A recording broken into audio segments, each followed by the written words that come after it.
Kita akan masuk ke topik 5.3 iaitu ikatan kovalen. So di akhir topik ni kita perlu faham tentang contoh pembentukan ikatan kovalen. Kita boleh beri beberapa contoh ikatan kovalen dan juga kita boleh bandingkan ikatan ion dengan ikatan kovalen. So ikatan kovalen kita telah dinyatakan dalam 5.1 dan 5.2. Dia melibatkan bukan logam dengan bukan logam dan melibatkan perkongsian elektron.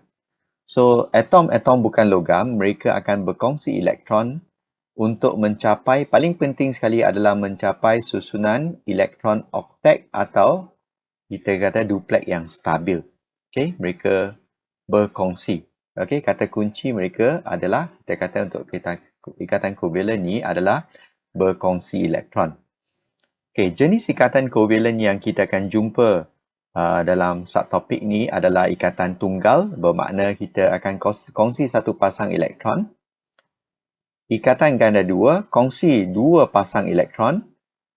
Dan ikatan ganda tiga bermakna mereka kongsi tiga pasang elektron. Okay, itu adalah ikatan kovalen yang akan terbentuk. Baik, kita lihat kepada ikatan tunggal. So, ikatan tunggal ni biasa terbentuk apabila dua atom berkongsi sepasang elektron. Sepasang elektron maksudnya dua elektron. Satu atom akan kongsi satu elektron, satu lagi akan kongsi satu elektron. Jadi, bila satu-satu dikongsi tu, dia akan jadi dua elektron. Dua elektron tu kita panggil sepasang elektron. So, contoh kalau kita ada klorin. Klorin kita tahu susunan elektron 287. Dan klorin, kalau klorin yang satu lagi juga 287, masing-masing tak stabil, masing-masing tak boleh mencapai susunan oktet, elektron oktet yang stabil. So, apa yang mereka buat adalah elektron yang satu ini, elektron yang satu ni, mereka akan kongsi. Mereka akan letak di tengah-tengah.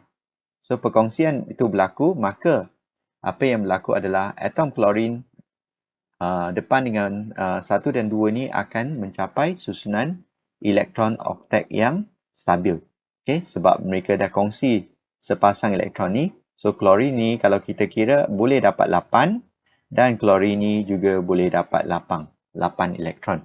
So, mereka membentuk ikatan yang kita panggil ikatan kovalen. Kaedah dia adalah kaedah perkongsian sepasang elektron yang kita dapat membentuk ikatan kovalen tunggal.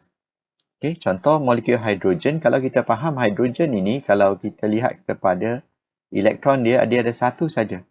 So, elektron hidrogen satu lagi, dia juga ada satu.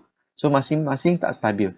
So, apa yang berlaku adalah hidrogen ini, yang pertama dan yang kedua ni, mereka akan kongsi sepasang elektron untuk mencapai susunan duplex yang stabil. Okay, so susunan elektron hidrogen adalah satu, tak stabil. Atom mempunyai satu elektron valence. Setiap hidrogen akan sumbang satu elektron untuk perkongsian. Kalau dia perlu satu, dia akan sumbang satu. Kalau dia perlu dua, dia akan sumbang atau berkongsi dua. So, dua atom hidrogen akan berkongsi satu elektron untuk mencapai susunan elektron duplex yang stabil. Macam mana nak lukis? Ikatan kovalen adalah ikatan kovalen tunggal. So, kita bentuk hidrogen dalam bentuk ni. So, satu elektron untuk hidrogen. Okay, dia hanya satu elektron. Ini atom ni juga ada satu elektron. Apa yang mereka buat adalah mereka akan letak di tengah-tengah, mereka kongsi. So, hidrogen ni ada dua elektron, hidrogen ni juga ada dua elektron. Masing-masing sudah mencapai susunan elektron duplex yang stabil. Okay. Contoh amonia. Amonia kita tahu nitrogen ni, susunan elektron dia 25. Dia perlu 3 elektron untuk stabil. Katakan hidrogen. Hidrogen adalah kawan yang nak kongsi elektron adalah 1. So, hidrogen ni dia perlu 1 elektron saja. So, elektron valence untuk nitrogen dengan hidrogen adalah 5 dan 1 masing-masing. Apa yang berlaku kalau nitrogen dia perlu 3, dia kena sumbang 3 ataupun dia kena kongsi 3 elektron. Dan kalau hidrogen dia perlu 1, dia akan sumbang ataupun kongsi satu elektron. So, apa yang berlaku adalah kita akan dapati bahawa nitrogen dia ada 5 elektron valence. Cikgu akan lukis petala yang terluar sahaja. Dia akan sumbang 1, 2, 3. Hidrogen dia perlu 1, dia sumbang 1. Hidrogen di sini perlu 1, dia sumbang 1. Hidrogen di sini sumbang 1. So, hidrogen mempunyai susunan duplex yang stabil. Nitrogen mempunyai susunan oktet yang stabil. Okey. So, ini adalah ikatan kovalent tunggal, ikatan kovalent tunggal.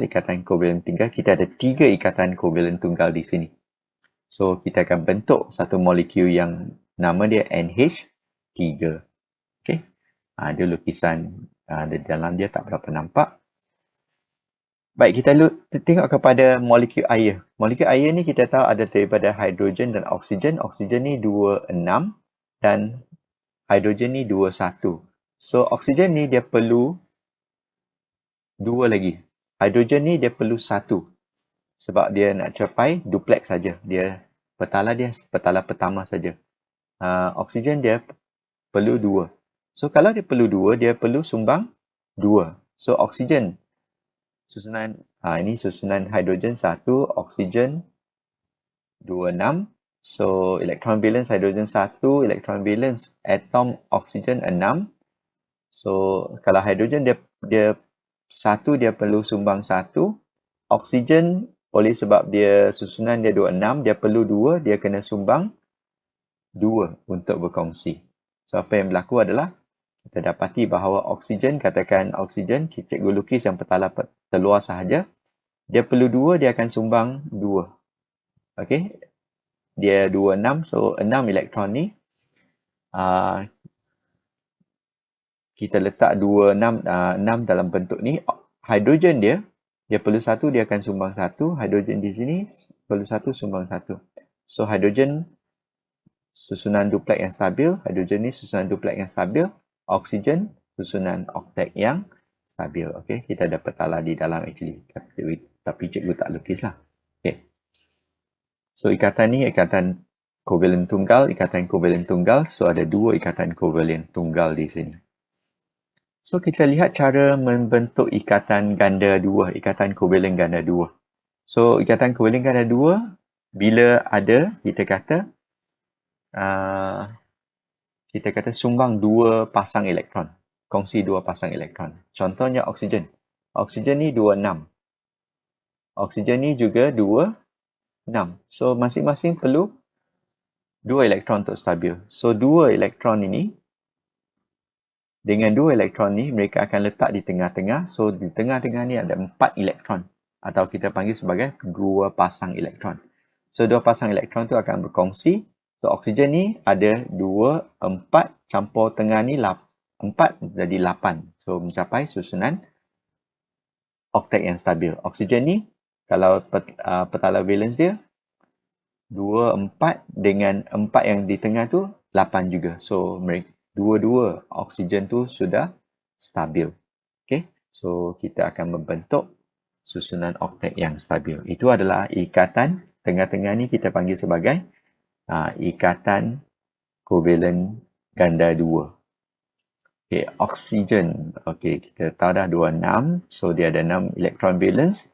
So, kalau 6 dia perlu 2. Perlu 2 dia akan sumbang 2. So, kita perlu 2 atom berkongsi 2 elektron. So, jumlah dia 4 elektron. So, ikatan kovalent ganda 2 terbentuk. Okay, karbon dioksida. Karbon ni kita tahu 24. So, kalau 4 dia perlu 4. So, dia kena sumbang 4. Oksigen. Okay, dah oksida. Oksigen 26. Dia perlu 2. Dia kena sumbang 2. So, apa yang berlaku adalah karbon ini perlu 4, dia akan sumbang 4. Tapi kawan dia oksigen, dia hanya perlu 2. So, karbon ni akan sumbang 2 kat sebelah sini, sumbang 2 kat sebelah sini. Oksigen, dia perlu 2. Dia akan letak 2 di tengah. Yang 4 lagi, dia letak di tempat lain. Okay. So, oksigen di sini, dia akan letak 2 di tengah untuk kongsi. Yang 4 lagi 26 mereka 6 di petala telur 26. So oksigen akan jadi stabil, ada 8, oksigen ni 8 dan karbon ni juga 8. So mereka mencapai susunan elektron oktet yang stabil. So kita tahu karbon ada susunan dia 24, oksigen 26. So karbon ada 4 elektron valence, oksigen ada 6 elektron valence. Oleh sebab karbon dia perlu 4, dia akan sumbang 4, oksigen perlu 2, dia akan sumbang 2. So satu atom karbon kongsi 4 elektron, 2 atom oksigen akan berkongsi dengan 4 elektron juga. So mereka akan stabil. So di sini adalah ikatan covalent, tapi ikatan covalent dia ganda 2 sebab 2 pasang elektron. So kita ada molekul CO2. Okey, dalam bentuk ni. Okey, ikatan ganda 3 pula. 3 bermakna kita sumbang 3 elektron setiap atom, jadi ada 6 elektron semua. So contoh kalau nitrogen ni 25. 25 dia perlu 3 lagi. Dia akan sumbang 3 ni. 2 ni tak main peranan dalam perkongsian. 2 ni tak main peranan. 3 ni akan dikongsikan. So 3 akan letak di sini. So mereka jadi tengah-tengah tu ada 6 elektron atau 3 pasang elektron. 3 pasang elektron dia 6 di tengah ni campur dengan 2 ni dah jadi 8. So untuk atom ni juga 6 kat tengah ni dengan 2 ni dah jadi 8. So mereka mencapai susunan elektron oktet yang stabil. So kita kena faham untuk membentuk ikatan covalent sentiasa kalau dia perlu 3, dia kena sumbang 3. Kalau dia perlu 1, dia akan sumbang 1. So contoh nitrogen ni 25, dia perlu 3, so dia akan sumbang 3 kat sini, sumbang 3 kat sini. So 3 pasang ni akan letak di tengah-tengah. So mereka membentuk ikatan covalent ganda 3. Okey, ini adalah lukisan susunan elektron untuk nitrogen. So nitrogen 25, dia ada 5 elektron valence. Dia perlu 3, dia akan sumbang 3. So 2 atom nitrogen akan berkongsi 3 elektron untuk mencapai susunan oktet yang stabil. So kita akan bentuk ikatan covalent ganda 3. Baik, kalau kita lihat raja ni untuk perbandingan ikatan ion dengan ikatan covalent, kita dapati bahawa untuk persamaan dia, ikatan ion dan ikatan covalent sentiasa mereka melibat elektron valence saja. Makna petala terluar saja. Petala yang dalam tu kita tak terlibat dalam ikatan-ikatan kimia ni. So atom selepas mengikat ataupun membentuk ikatan, mereka akan capai susunan elektron duplex atau oktet yang stabil. Itu adalah persamaan dia. Tapi untuk ikatan ion, dia melibatkan pemindahan elektron. Tapi covalent melibatkan perkongsian elektron. Dan untuk ionik ataupun ikatan ion, hanya berlaku antara logam dengan bukan logam. Tapi untuk ikatan covalent, dia berlaku antara bukan logam dengan bukan logam.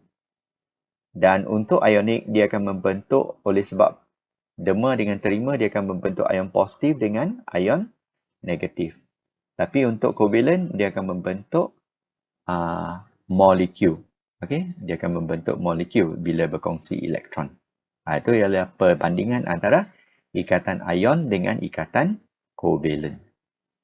Baik, kita lihat kepada sudut uji diri ataupun uji diri 5.3 dan buat sebagai kerja rumah daripada buku teks. Okay, kita berhenti di sini.